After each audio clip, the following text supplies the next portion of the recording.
Good evening and welcome to the Italian Impact Podcast. I am your host, Steve Stefano Mancini, and as always, I would like to thank my listeners from all over the world. And I can say all over the world because as I love and enjoy checking stats, being as I have a twisted mind, I've noticed, again, these crazy upticks in listeners from Australia and Singapore and Brazil. And I've even got comrades in Russia that are downloading this. I don't know who you are, but comrade in Russia, I thank you for listening religiously because every week this person is downloading the podcast.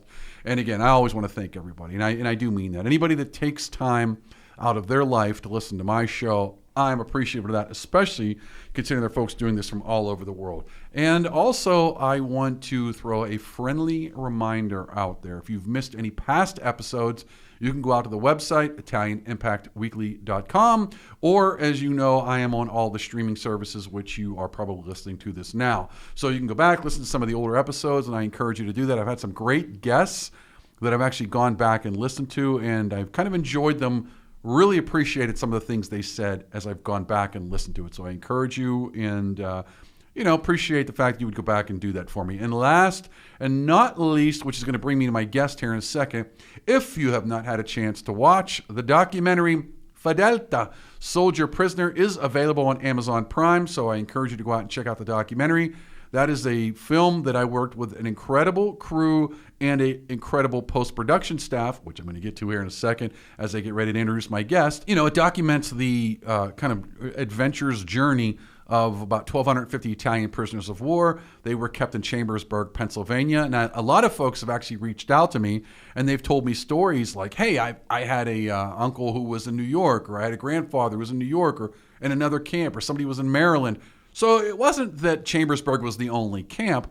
I just think that this was a kind of a more interesting when you hear the story, and there are remnants of the original camp still there. So you can go to Chambersburg, PA, for example, and go see the chapel that the prisoners built. And they have a wonderful historical society there, Franklin County.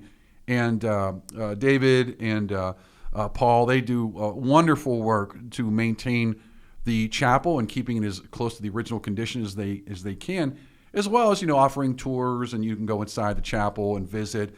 And even the original base commander's home is still there, so you can go inside there and do some tours there. So there's a lot to see there related to the story. So the nice thing about this story is not only can you learn about it, hear the words of their kids as they relay to you what their fathers and grandfathers said, but when you're done, I would encourage you, if you're anywhere near, or can get to central Pennsylvania, or maybe you're driving through Pennsylvania, stop off in Chambersburg and go visit the site. I think it's a wonderful site. It's very beautifully and pristinely maintained.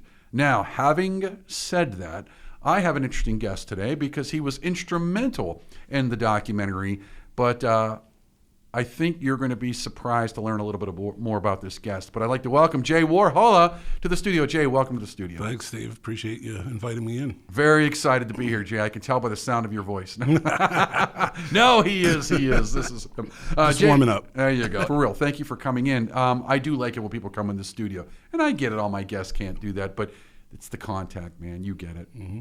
Yep. Jay, I think inquiring minds want to know. By the way, you remember that. You're kind of my generation. Uh-huh, right. Sure. All right. So inquiring minds want to know, are you Italian?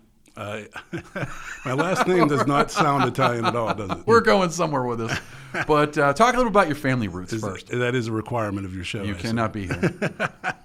Listen, if I got to go get Crazy Joe Bananas down the hall and have you escorted out of here, don't think I won't do it. So I am half Italian, and my other half is Czech. Basically, it's Czechoslovakia or Slovak. Okay. That's the Warhola side. Got it. Mother's maiden name was Incalingo. That's a good Italian name. Yeah, apparently that's like Smith over there. Like Rossi was also, Rossi apparently was really. Well, it turned out my last name was like Smith over there. When I was growing, you grow up, you think, I got this unique name. And then you're like, oh, Mancini, that's like the Smith in Italy. And you're like, well, it was funny because I was trying to go back and do my research for my genealogy. And I told him, like, your cognome, last name, Mancini. Or like sighed and like sadness. Like, there's like a million of them. Like, we're all cousins probably. Who knows? Hard to find, hard to trace. It was rough. So talk a little bit about that. Did, two different, cultures, obviously. Were they actively, like, is that something that was actively a part of your life growing up? It was. I mean, both of my parents grew up in Oakland, sort of South Oakland. My mom was actually almost closer to the Hill District. Dara Street is where she grew up in. And so, yeah, her family, I think over in that area, my dad was Dawson Street. And in that whole area, I mean, there's famous Italians from all over. Dan Marino lived directly behind my grandmother's house. Right. Andy Warhol, which we'll get to. Who? Yeah, we'll get to that. Lived right next to my grandma. Not Italian, though. I think Bruno San Martino lived in the neighborhood, too. There was a lot of people who came from a very small area that were very successful. Yes, exactly. Funny. Yeah. And it's not to infer that there was only one Italian community. There was actually a few of them, but it's funny because a lot of those names came from that area, and in fact, a lot of them went to Central Catholic. Yes, exactly. Yeah, I think like me. I'm just saying, maybe I'll be. Did successful. You go to Central? I did. Oh, nice. Okay. I'm not successful though, but I did go to Central. The point is, I may have had the same locker as Dan Marino. Yeah, you could have. Yeah, he went to Central. So did I think the other not Italian quarterback that was actually not too far removed from me was Mark Bulger. Okay, yeah. I think he's another Pittsburgh. I went to Central. But anyways, okay. So you said Slovak and Italian. Did they both influence you growing up? Did you? Yeah. Did you see a real what I'll call an actual visual influence or? Yeah, I mean my both of my grandfather, who our mutual friend remembers, was an off the boat Italian basically. I mean he spoke English, because they all sort of felt that they had to speak English once they got here. So he had learned it. My grandmother, who was Czechoslovakian off the boat, and my grandfather, who died when I was young. But my grandmother, she could speak English, but like Slovak was her native language. Did you pick any up? A little bit. We went to my mom, who obviously was Italian. She converted to Byzantine, which is so she of course was Roman Catholic. She converted to, after marrying my dad, to Byzantine Catholic, which all the churches have. They do basically half the mass is in Slovak, and then half in English. So you pick up a little bit there, but never for me to speak. My dad could speak to my grandmother in Slovak totally, like back and forth. So he knew. Did they make? I'm curious. Was it a? So if you remember when you watched the documentary, and one of the ladies makes this comment, and I really, really latched onto this. Mm-hmm. And she's talking about, she says, I don't know if my grandfather didn't want to, or my father didn't want to talk about it, or if I just didn't ask. And that really stuck with me. Did you just not ask to learn, or did they just? And I don't mean like in an accusatory way, because I'm always curious about that, because now we're in a generation where they weren't necessarily being shunned from teaching their kid, language. Because there was a gap where they did not teach them the native language. They said, you're American, you're going to learn English. Yep. And that wasn't just limited to Italians. It limited to all those people that immigrated over here. Yeah, I think the issue was I was just too young. My Italian grandfather, who spoke Italian, died when I was 10. And my grandmother, my grandfather on the Slovak side died when I was 2.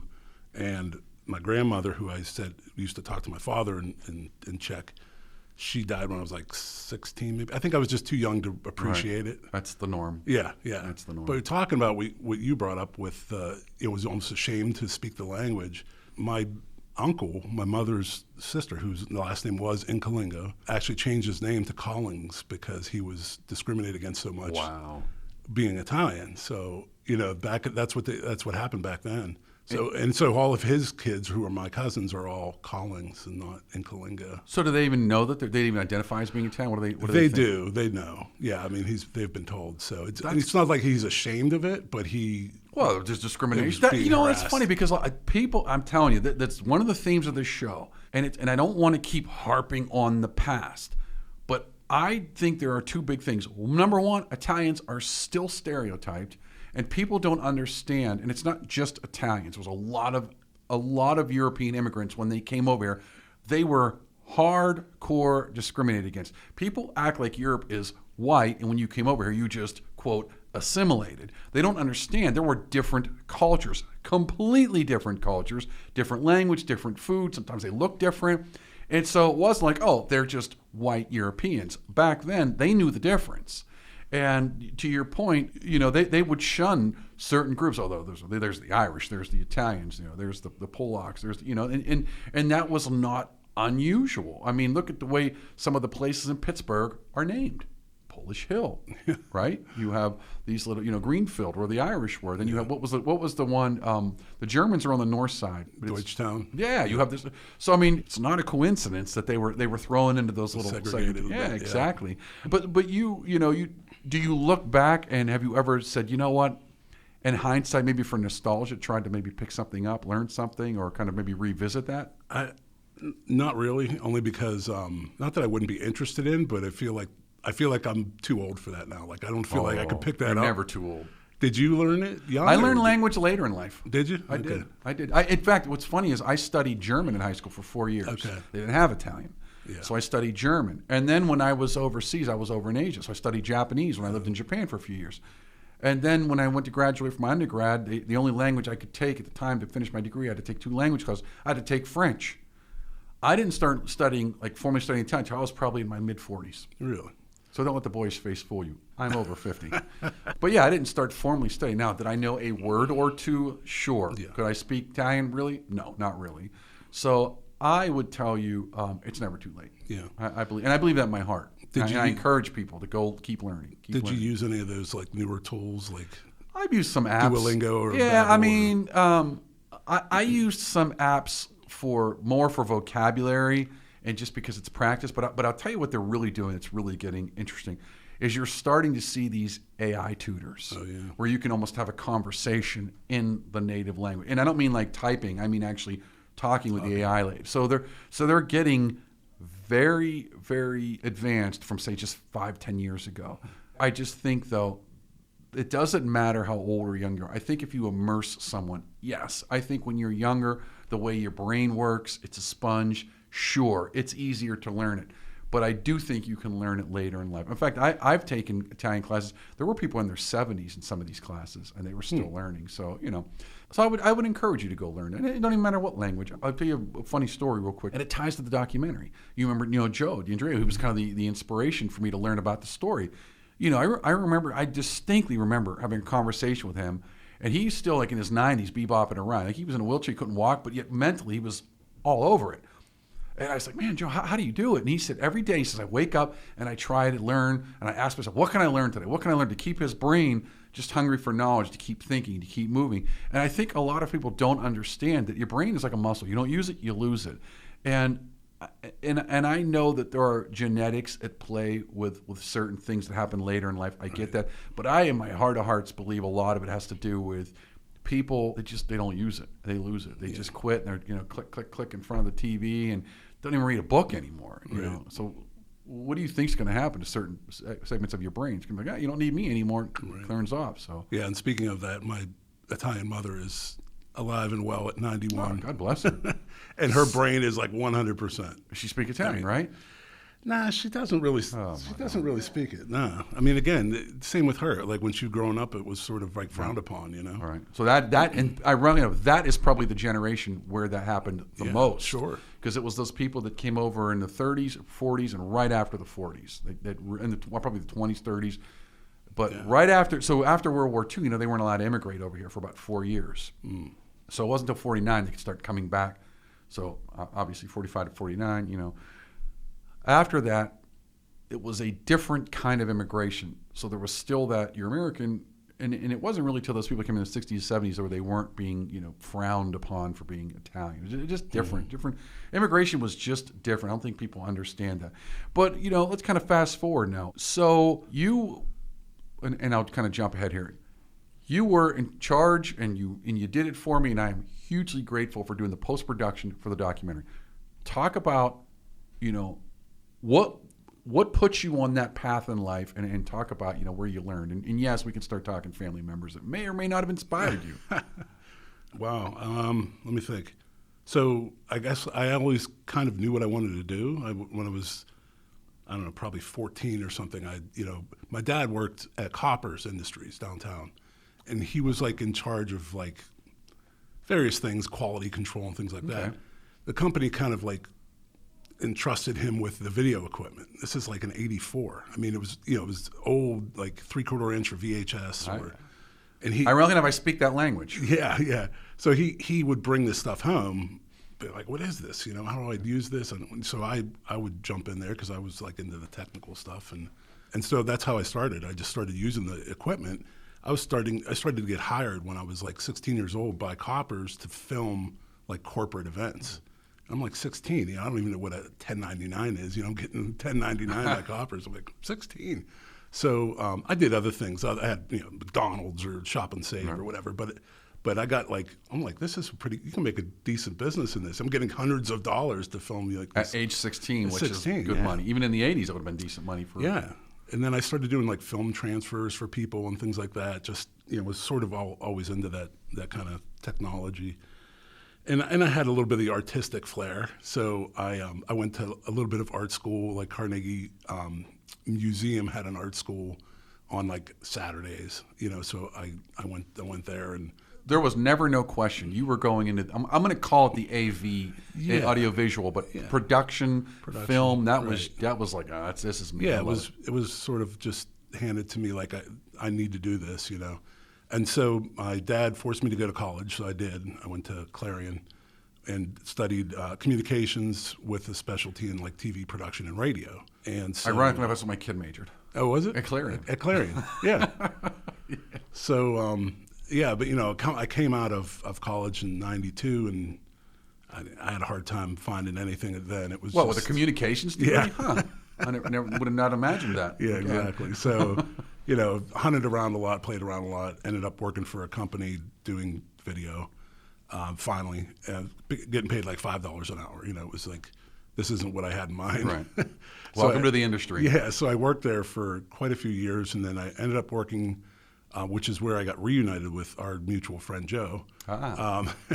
But we worked at a film and video lab down in Crafton, as well as Ray Zapparini, who's also a friend. Well, you guys really go back decades. Yeah, we go back. That's a while. Sorry. I mean. So I always knew what I wanted to do, and I was doing it, and I actually went back and managed that other place. I got an offer to come back. He wanted me to manage it. I did that for 3 years, and then I said, hey, I want to take this in a different direction. Can I purchase the company off you? He was getting all up there, and the owner wanted to get rid of the company, and he hadn't really thought about it, and he said, all right, yeah, let's figure out a number, and I'll do some financing, and made it happen. I went to the bank, and I got a loan to buy the company. So I bought all the assets, and I renamed it Warhola Video Productions, which is, I've had 25th anniversary will be next year, if you could believe that. Congratulations. So that's awesome. I've had a lot of luck with it, keeping it going. We have a few employees, and then we use a lot of freelance people. Doug, who worked on the film. Yep. Doug Dienst is one of my guys, and I think I still screwed up the credits, but otherwise, yes. Yeah. He's a great audio tech, audio mixer. I think you guys did an awesome job. But he's also a great video editor. I mean, that's what he does for me most of the time. You know what I'm going to tell you what's funny real quick is, so people watch the film, and, it's funny, they must have such low expectations of me. So they watch the film, and they're like, wow, this is like a Hollywood production. I'm like, what did you think I was going to put out? But again, that just tells you what people thought of the quality of your work. And I mean that sincerely. But I was kind of like, what do you think? I was just going to go with a camcorder and just, Yep. I got Mr. Microphone. Hello, good looking. Well, what I'm learning the later and the longer I do this is, surrounding yourself with good people. Absolutely. And knowing who to use and why and where to use them. So I have a lot of freelance guys that work for me as well. And Alan, who did the Keller, did an amazing job. And I have freelance guys that film for me as well and shoot, who I've handpicked over the years. And I used to shoot everything myself. I wouldn't let anybody do it. I just was a control freak with that stuff. It's my clients. I feel like I need to touch everything. Now I let them handle it. And I just act as a producer now, for the most part. Now, I'm going to take a quick break, but I want to come back and want to talk about that, because you know what? The biggest challenge is you have a vision in your head, and it's how do I get the vision in my head so that you understand it to make it visual to other people. But we'll be right back after this. Thanks to Greater Pittsburgh Travel. For any of your travel needs, let Tom and the team at Greater Pittsburgh Travel know, and they'll take care of you. For more information, call 412-331-2244 or visit their website at www.greaterpittsburghtravel.com. For all of your plumbing needs, be sure to try Palucci Plumbing. Nick and the team have decades of experience and will get you back up and running. For more information, call Palucci Plumbing at 412-782-5050. And we want to thank the Calabria Club of Pittsburgh. If you're interested in learning more, you can find their contact information on Facebook at Calabria Club of Pittsburgh. Again, thanks Domenica and the team at the Calabria Club of Pittsburgh for your support. And we want to thank La Scuola d'Italia Galileo Galilei, the only nonprofit school in Pittsburgh endorsed by the Italian Consulate.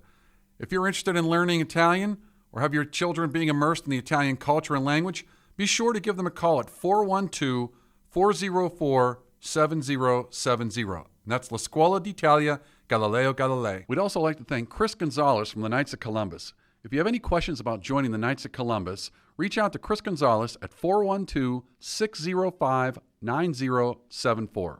Okay, welcome back. All right, I want to pick up where we left off. So when you're doing the filming, and I tell you what was funny was when I started filming this, and it's, you know what you want to do, and you're like, man, how do I get this? How do I take my brain and put it in your brain so you can put the cameras and do this? And at the same time, look, I was not the expert. If you want to be successful in life, in my opinion, you have to acknowledge what you know and what you don't know, and you have to swallow your pride and say, look, that person knows more than me. Let them do it. But how do you go from, like you said, you were doing it, and now you have these visions, and do you just like, I don't have the visions anymore, let them have it, or do you still, is there, like, how do you get that to them, or do you just go for it? No, usually I'm there, not so much in the post-production side, but in the production side, I'm there, so I can see it. So I know, like, we can share a vision, sort of. And I have opinions when it comes to things, but I'm just telling them my opinion and then letting them actually do it instead of me physically doing it. So it's a little bit different. And it was funny because whenever Peyton was doing a lot of the cut and paste over the summer, and God bless him, and he spent all summer just cut and paste, I'd be like, Peyton, here's what I'm thinking. And he'd come back and say, how about tweak this? You got it. Because you have to trust them. Exactly. And trust the process. Right? Exactly. Yeah. Well, and you nailed it, though. You put good people around you, and if you, not only you put good people around you, but you empower those people. Mm-hmm. One, they appreciate it. Yep. Wow, they're trusting me to do this. Yeah, I trust you. You're good at this. Okay, that means something. Now they're going to be a little more motivated to help you. Yeah.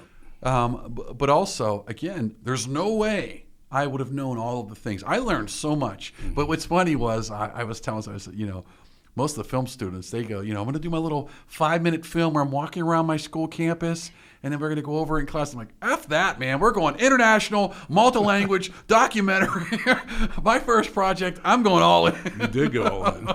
But I'll tell you, I learned so much. I'm sure. I mean, I learned, we had drones. We had to find B-roll. We had to, I can't admit this, but we scoured certain sources for film, and you did an incredible job of making it look like we did scour certain sources for film.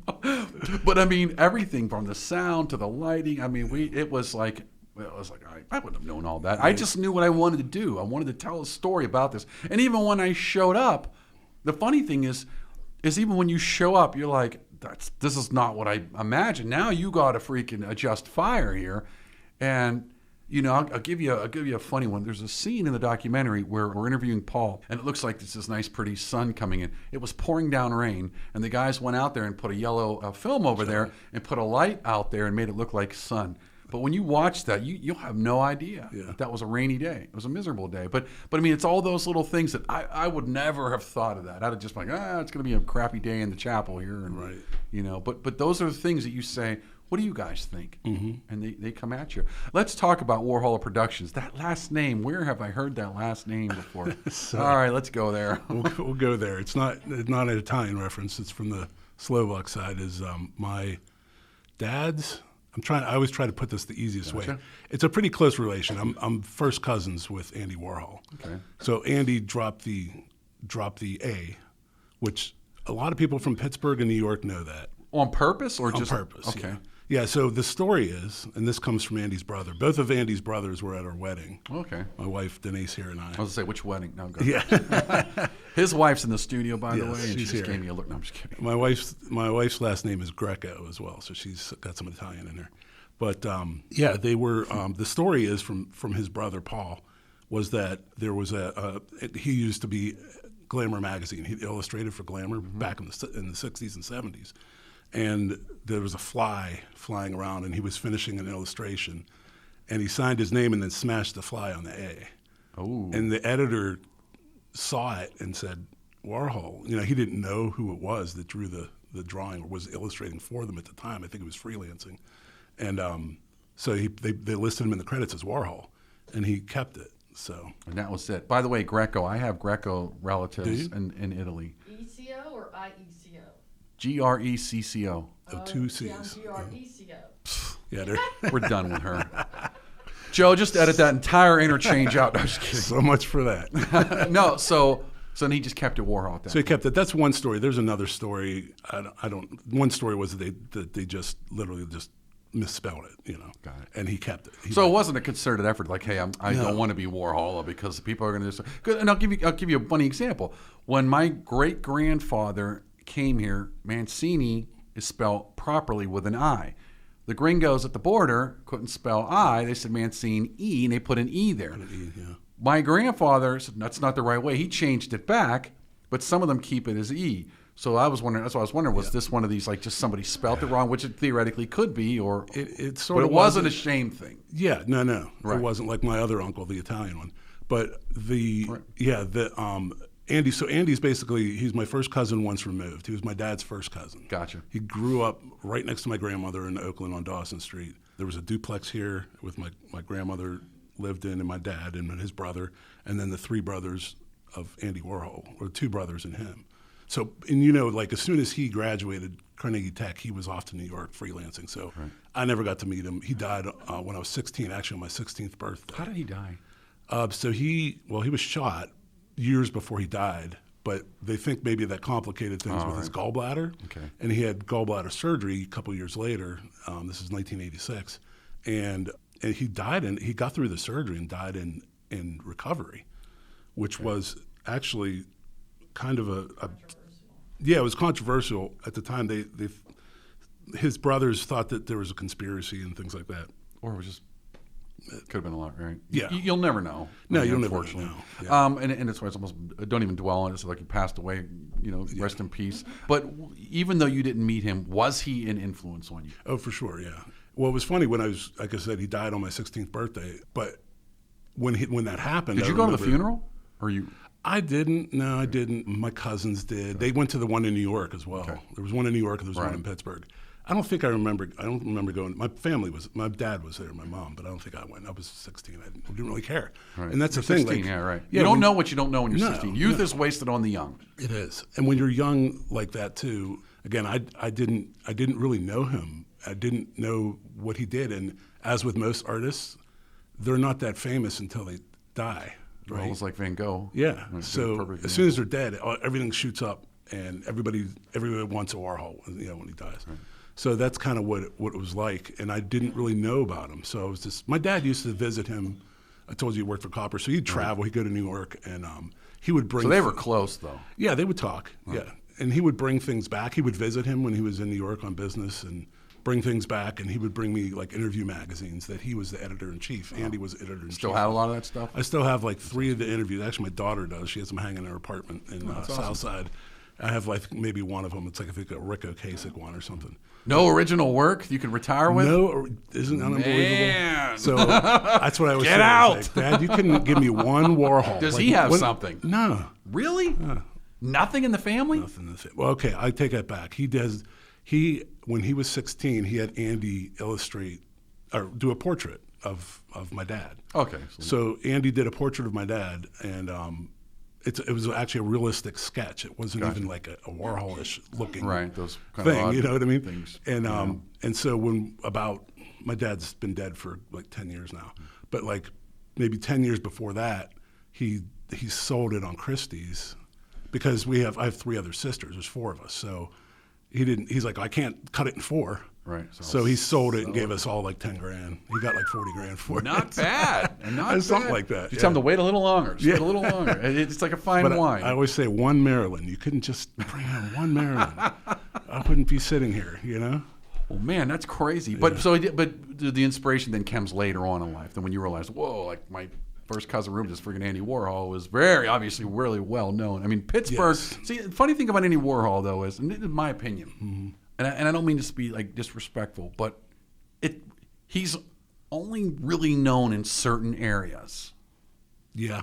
New York and Pittsburgh. Right, and I don't mean that like in a mean way. I mean, it's just like there is a genre, and there are almost like we're talking about like the the ethnic things, but it's the same thing with certain artists, certain artworks, certain types, certain styles. They're only known in certain areas, and they're maybe like this area they love this type of artwork or this type of style. It's going to be more famous than say over here. West Coast and East Coast are very different. Yeah. So, he is well known in certain areas. In other areas, he's not well known. When did you realize he was a big deal?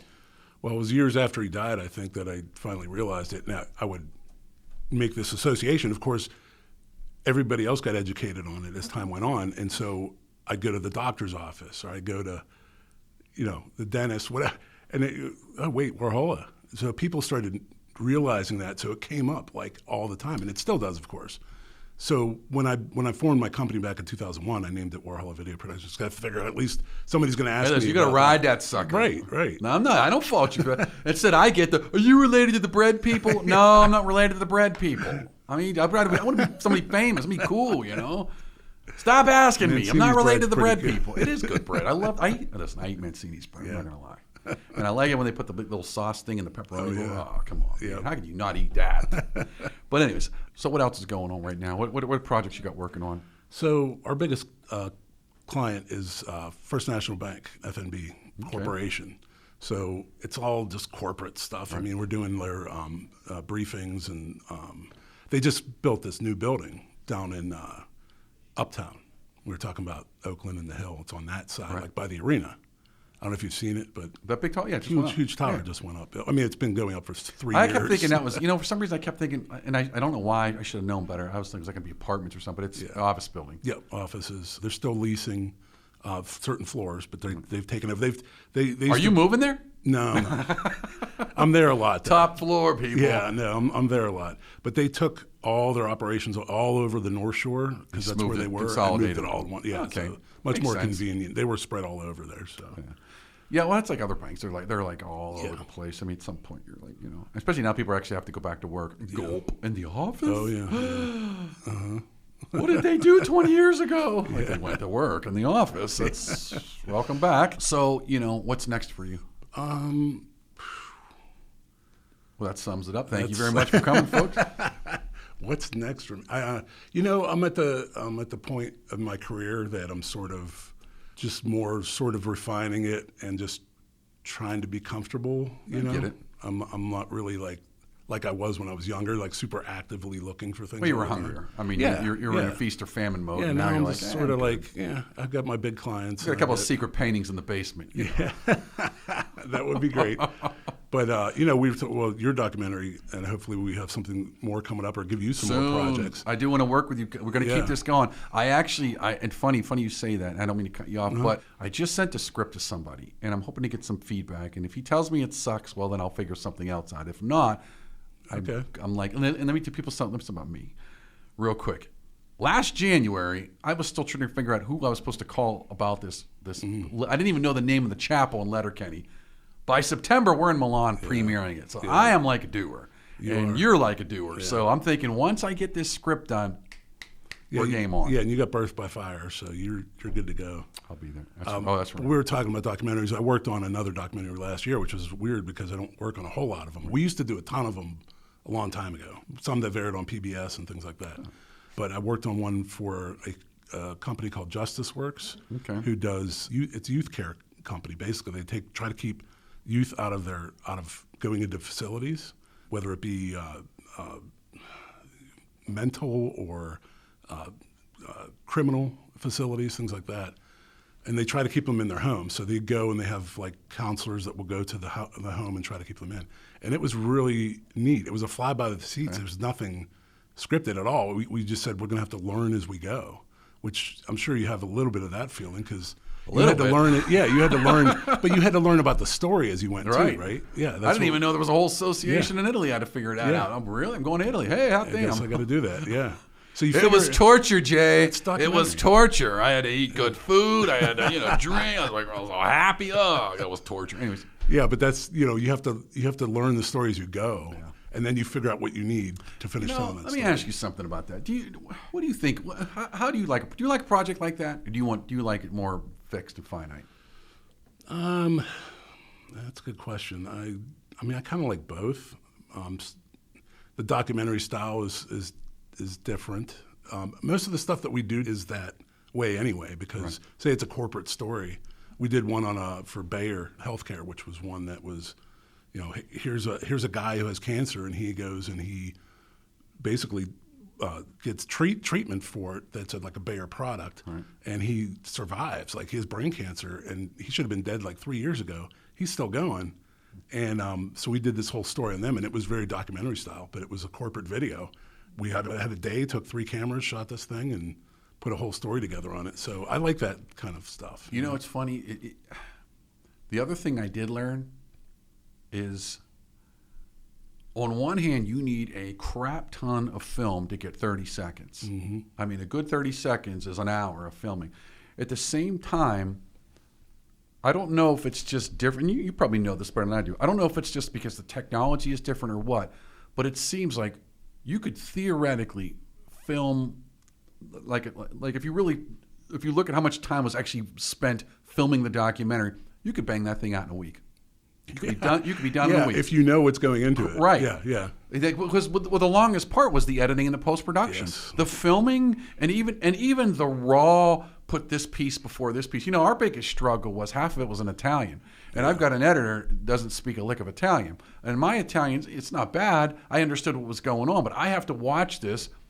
And if you miss something, because maybe you don't understand the language that well, you might miss something really good. That's why I think, oh, by the way, one thing we are going to do, actually, you know what? You did just remind me of something. Mm-hmm. We are going to be doing some filming for the documentary, because this year is the 80th anniversary, and there's a whole bunch of them coming back to Chambersburg to have a big celebration September 11th. So we are going to go over there. I'm going to bring a camera crew over there, and we're going to film that. And I'm thinking about doing, like, I want to call it an 80th anniversary edition of the episode. But now we're going to take this thing that's done fairly well polished, it's good, and now I'm going to have to add something, figure out, well, okay, how does this flow into it? So, I'm going both feet in, Jay, and you're going to be there, because I'm going to be reaching back to you guys for it makes sense to stick with you guys for a million reasons. One, it's good work, and two, I don't want it to look like it's 2 different sections, like 2 different films because now you've got coloring and sound, and I'm telling you, people don't appreciate that subtlety of just looking at the color and going, red is always red, same way through,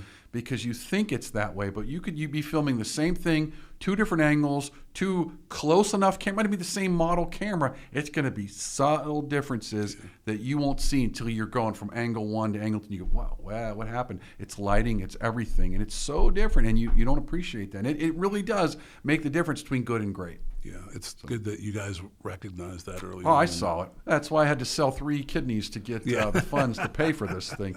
By the way, if you're still interested in donating, you can go out to Amazon Prime, and for a whopping 99 cents, you can rent the documentary. By the way, I was going to give it away for free. I was going to just eat the cost. Yeah. The only reason I'm charging 99 cents is you can't put it on Amazon Prime without charging something, and the minimum is 99 cents. Why didn't you charge more?